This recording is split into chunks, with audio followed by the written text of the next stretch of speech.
లాంటి లెవెల్లో ఒక హార్మ్ఫుల్ ఆలోచనలు, ఒక జడ్జిమెంట్ ఫెయిల్ అయినప్పుడు అది సూసైడల్ అటెంప్ట్ చేసే దారితీస్తుంది. అలాంటి సమయాలలో మిత్రులతో మాట్లాడుకోవడం, చర్చించుకోవడం, మంచి బుక్ రీడింగ్ చేయడం, లేదంటే మంచి ఛానల్స్లలో ఏమైనా ప్రోగ్రామ్స్ చూడడం, అంతేకాకుండా friend in need friend in deed అన్నట్టుగా ఫ్రెండ్తో మాట్లాడి మైండ్ డైవర్ట్ చేసుకునే విధంగా ప్రయత్నం చేయాలి. ఈ స్ట్రెస్కి లోనైన వాళ్ళు సున్నితంగా సూసైడ్ చేసుకుంటూ ఉంటారు.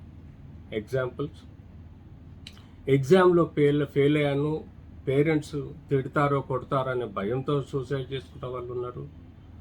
గర్ల్ ఫ్రెండ్ దూరమైనప్పుడు సూసైడ్ చేసుకుంటారు.